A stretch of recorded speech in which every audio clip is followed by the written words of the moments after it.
अस्सलाम वालेकुम स्टूडेंट्स। आज चैप्टर नंबर 11 की हम एक्सरसाइज देखते हैं।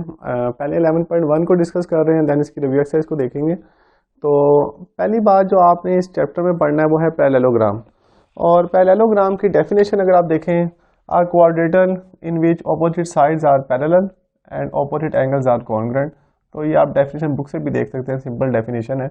और मे बी जो है वो आप काफ़ी प्रीवियस क्लासेस से भी इसको पढ़ते हुए आ रहे होंगे पैरेललोग्राम को।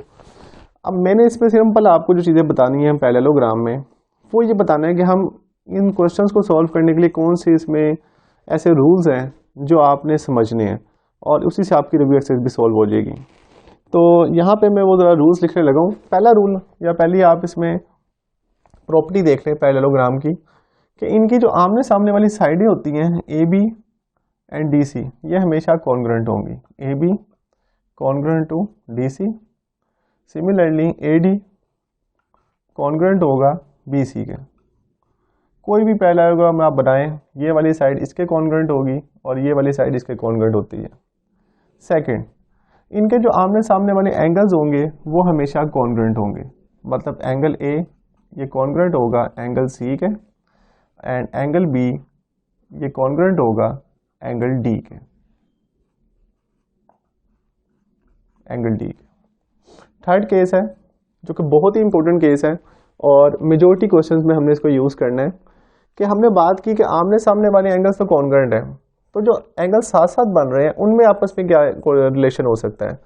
तो उनके अंदर अगर हम देखें, एंगल ए एंगल बी जो बिल्कुल कॉन्जेक्टिव एंगल्स हैं, इनका सम जो होगा वो हमेशा 180 डिग्री होगा। ये बात आपने याद रखनी है। जो भी कॉन्जेक्टिव एंगल्स होंगे, मतलब ए के बाद डी आ रहा है तो एंगल ए और डी का सम भी 180, डी और सी का सम भी 180, बी और सी का सम भी 180।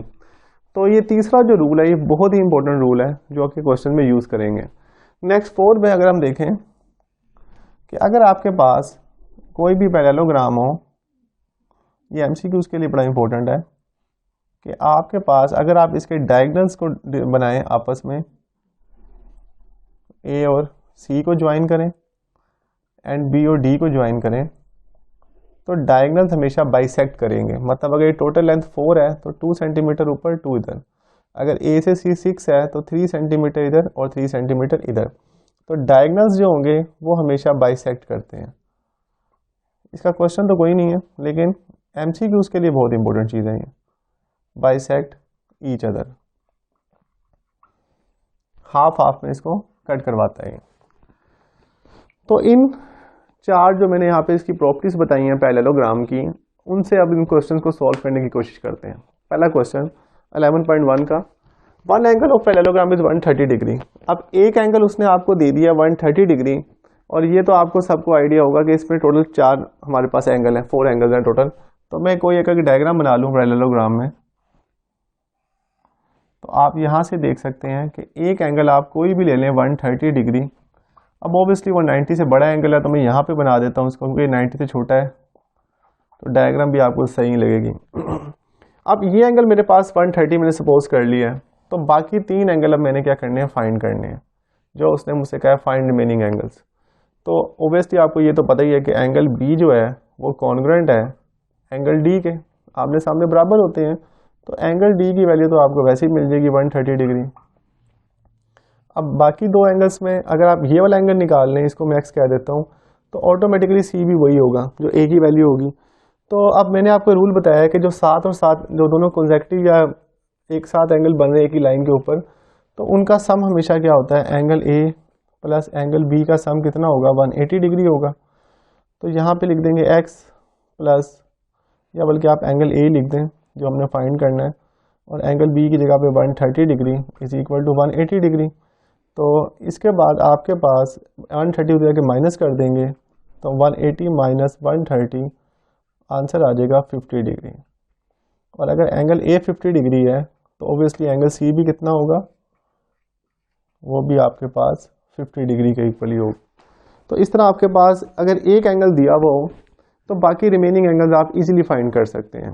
अब यहाँ पे तो आपको इंटीरियर एंगल दिया हुआ है, इंटरनल एंगल दिया हुआ है, अगर एक्सटीरियर एंगल दे दे तब भी आप फाइंड कर सकते हैं। वो कैसे करेंगे वो देखते हैं। यहाँ पे अगर आप बात करें तो 40 डिग्री उसने कहा है कि एक एक्सटीरियर एंगल है। एक्सटीरियर एंगल कौन सा होता है? जो पैरेललोग्राम के यहाँ बाहर बन रहा होता है, इधर ये 40 डिग्री है। तो अब आपने चारों एंगल फाइंड करने हैं जो इंटीरियर बन रहे हैं। तो यहाँ पे अगर आप एक रूल देखें कि एक स्ट्रेट लाइन है और उस पर एक हम सेमी सर्कल बना सकते हैं, तो ये एक सेमी सर्कल ही बन रहा है आपके पास। और अगर सेमी सर्कल बन रहा है तो इसको अगर आप डिवाइड भी कर दें सेमी सर्कल को, इन दोनों का सम हमेशा 180 ही रहेगा। ये 40 है, तो अगर मैं इसको नाम दे देता हूँ A B C and D का, तो आप देख सकते हैं कि एंगल बी प्लस 40 डिग्री ये आपके पास 180 डिग्री के इक्वल होगा। वैसे तो ये इसके इक्वल भी होगा, ऑल्टरनेट एंगल्स भी कह सकते हैं हम इनको, लेकिन मैं आपको सेमी सर्कल के आइडिया से बता रहा हूँ कि जब भी आपके पास एक स्ट्रेट लाइन पे आप एंगल को डिवाइड करेंगे, चाहे 3 एंगल्स में डिवाइड कर लें, एक और यहाँ से लाइन बना लें, उन सब का सम हमेशा 180 होता है, क्योंकि ये सेमी सर्कल बन रहा है पूरा। तो यहाँ से एंगल बी की वैल्यू मेरे पास आ जाएगी 180 माइनस 40 डिग्री, तो ये आंसर आ जाएगा 140 डिग्री एंगल बी। अगर ये 140 है तो फिर तो ऑब्वियसली डी भी कितना होगा? 140 होगा, तो एंगल डी की वैल्यू भी मेरे पास आ जाएगी 140 डिग्री। अब रह जाएगा ए और सी, तो अगर angle A plus angle B का सम देखें तो वो कितना होता है? 180 डिग्री होता है, ये रूल लिखा हुआ है तीसरे नंबर में।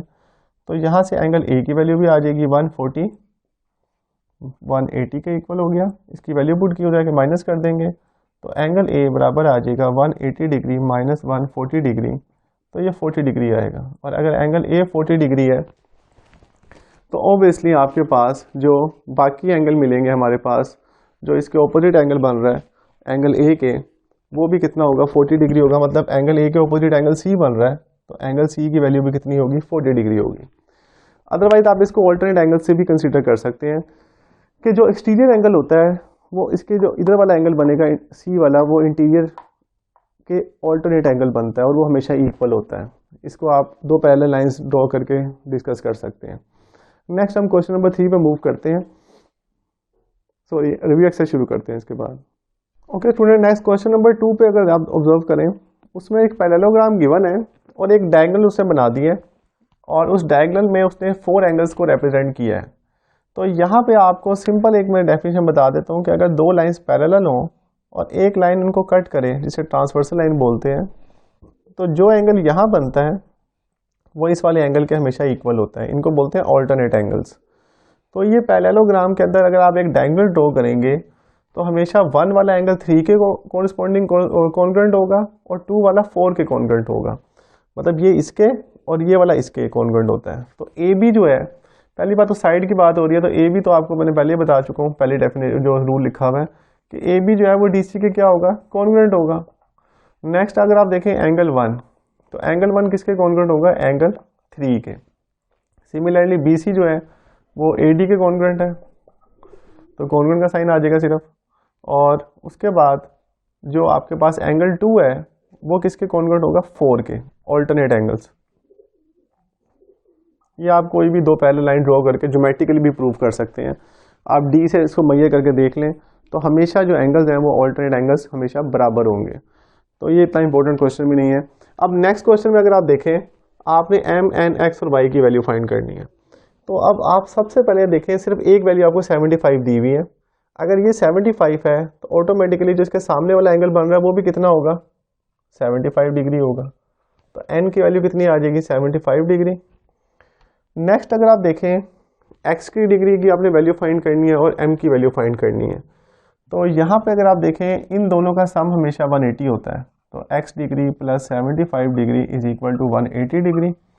तो अगर 75 को वहाँ जाके माइनस कर दें तो 180 डिग्री माइनस 75 डिग्री, तो ये आ जाएगा 105 डिग्री। ये एक्स की वैल्यू आ जाएगी, इस पर डिग्री शो करने की जरूरत नहीं है। नेक्स्ट आप अगर देखें, एक्स की वैल्यू अगर 1 है तो एम की वैल्यू भी कितनी होगी? क्योंकि एम आपके पास एक्स डिग्री के इक्वल है, तो एम की वैल्यू पे आ जाएगी 105 डिग्री। और लास्ट रह जाएगा वाई डिग्री, तो वो ऑल्टरनेट एंगल से भी आ सकता है। इन दोनों का सम भी 180 होगा, क्योंकि ये आपके पास एक सेमी सर्कल ड्रॉ हो रहा है।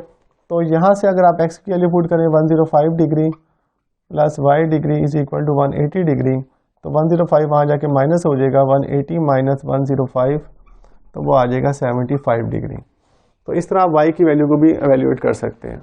तो सिंपल क्वेश्चन था, सिर्फ आपने एक ही बात याद रखनी है कि आमने सामने वाले एंगल इक्वल होंगे और जो एंगल साथ साथ बन रहे हैं उनका सम हमेशा कितना होगा, 180 डिग्री होगा। ओके, नेक्स्ट क्वेश्चन नंबर 4 पे देखते हैं स्टूडेंट्स। ये गिवन है, डायग्राम आपको गिवन है बुक में, और आपने इस डायग्राम की मदद से आपने वैल्यूज़ फाइंड करनी है एक्स की और एम की। तो अभी आपको मैंने समझाया कि ऑपोजिट एंगल इक्वल होते हैं, तो एंगल सी जो है वो एंगल ए के कॉन्ग्रुएंट होगा, ये आमने सामने वाले एंगल। तो अगर एंगल ए की वैल्यू लिखें 55 डिग्री, तो ये बराबर होगा 11x डिग्री, और 11 आगे डिवाइड हो जाएगा, तो x डिग्री की वैल्यू आ जाएगी 5 डिग्री। उसने x की वैल्यू पूछ लिया, तो आप डिग्री का साइन ख़त्म भी कर सकते हैं, x = 5 डिग्री भी लिख सकते हैं, x = 5। नेक्स्ट अगर आप देखें, आपके पास ये वाली वैल्यू गिवन नहीं है, m की वैल्यू आपने फाइंड करनी है। तो m की वैल्यू तभी आ सकती है जब इन दोनों एंगल्स का सम हम ले सकते हैं, क्योंकि अदरवाइज हमारे पास दूसरों के ऑप्शन नहीं है। तो एंगल a और d का सम हमारे पास 180 के इक्वल होगा, क्योंकि ये दोनों साथ साथ एंगल बन रहे हैं। तो angle a plus angle d कितना होगा, 180 डिग्री।